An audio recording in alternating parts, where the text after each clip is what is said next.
You know, in the car world, there are a few names that just command respect, and maybe even a little bit of fear. The GT-R is absolutely one of them. Today, we're going to unpack the incredible story behind this machine and figure out how it earned one of the coolest nicknames in automotive history. And that line, it just says it all, doesn't it? For decades, the GT-R has been the underdog, the giant killer from Japan that shows up to the party and just completely embarrasses the European exotics. It's a reputation built on nothing but pure, undeniable performance. It's a great question, right? Because calling a car Godzilla isn't just about it being fast. It implies something else, something bigger. It means it's a monster born in Japan that came to destroy everything in its path. And to really get why, we have to go all the way back to the beginning. So, before Godzilla was, well, Godzilla, before the twin turbos and the crazy all-wheel drive, the GT-R was something completely different.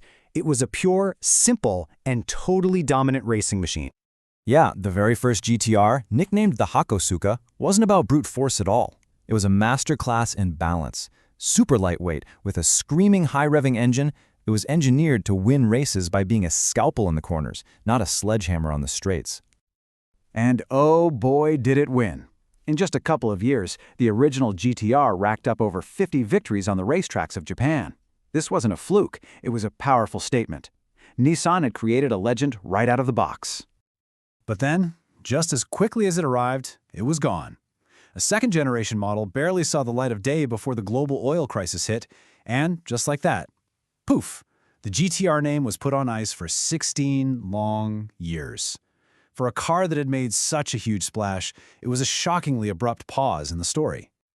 And this is where the story gets really good. After 16 years of silence, Nissan didn't just bring the GT-R back, they resurrected it with a vengeance and with a single brutal purpose: total domination.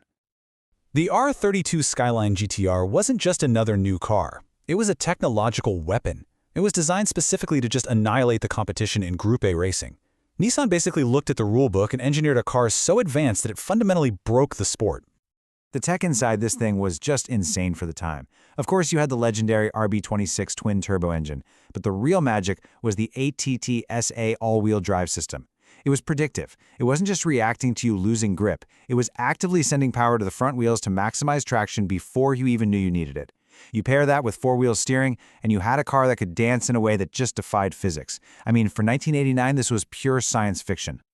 So, Nissan takes this technological monster down to the Australian Touring Car Championship, and it was a bloodbath. It didn't just win, it destroyed the competition so completely, race after race, that the local press was just scrambling for a word to describe this unstoppable monster from Japan. And that's when they found the perfect name. And yeah, the name stuck, because it was absolutely perfect. Here was this monster, literally born in Japan, that had come overseas and just wrecked the established world order of V8 Fords and Holdens. Godzilla had arrived. Okay, so the Godzilla legend is born. Now Nissan has a new problem. How in the world do you follow an act like that? Well, the next two generations, the R33 and R34, are the cars that would take the GT-R from being a racetrack dominator to a true global icon. The R33 that came next was a little more mature, more aerodynamic, and it had a new, incredibly ambitious target. The mission wasn't just about winning races anymore. It was about earning global respect. And to do that, Nissan aimed it squarely at the ultimate automotive proving ground: Germany's Nürburgring. And the target was this one, single, almost mythical number: a sub-8-minute lap. Now, you have to understand, back then, the ring's 8-minute barrier was this wall that only elite, blue-blooded European supercars could break. For a production car from Japan, to even attempt it was seen as audacious. To actually do it, people thought it was unthinkable. But it did. The R33 GT-R absolutely shocked the automotive world, becoming the first production car to officially break that 8-minute barrier. This wasn't just a fast lap. This was a declaration. Japanese engineering hadn't just caught up to the German titans. It was now setting the pace on their home turf. And then came this, the R34. For so many people, when you say GT-R, this is the car they picture in their head.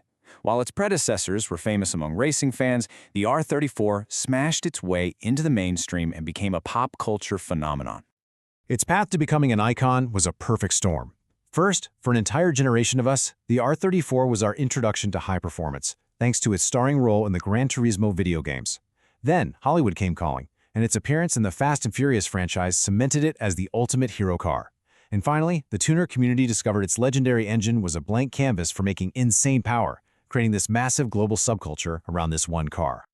After the R34 became this cultural touchstone, the GT-R name went dark one more time. The world waited, and when it returned in 2007, it wasn't just another evolution, it was a complete reinvention. This was Godzilla, fully uncaged.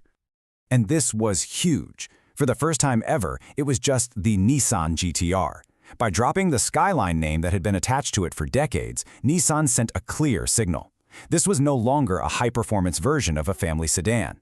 This was a dedicated, single-purpose supercar built from the ground up to hunt the world's best. And its performance was just brutal. 0 to 100 kilometers an hour in under 3 seconds. That's not just fast. That is physics-bending acceleration that, at the time, was territory reserved for million-dollar hypercars. Period. The R35 really brought that original giant-killing spirit into the modern hypercar era. It delivered the brutal performance of a Ferrari or a Lamborghini for the price of a high-end Porsche, once again humiliating the established automotive aristocracy. So when you look back at all these generations, from that lightweight Hakosuka all the way to the technological R35, you start to see a common thread, a core philosophy that really defines what a GT-R actually is. And it really boils down to a fundamental difference in how you build a car. Where an Italian supercar pursues speed through passion, sound, and drama, the GT-R has always pursued it through cold, hard, mathematical efficiency. It's a car engineered not by artists, but by scientists in lab coats, relentlessly using technology to bend physics to its will. Which really leaves us with this one last thought. For over 50 years, the GT-R has consistently challenged the old guard. It has proven time and time again that you don't need a historic badge or an emotional backstory to win. Sometimes, all you need is smarter, more relentless engineering, a true Godzilla.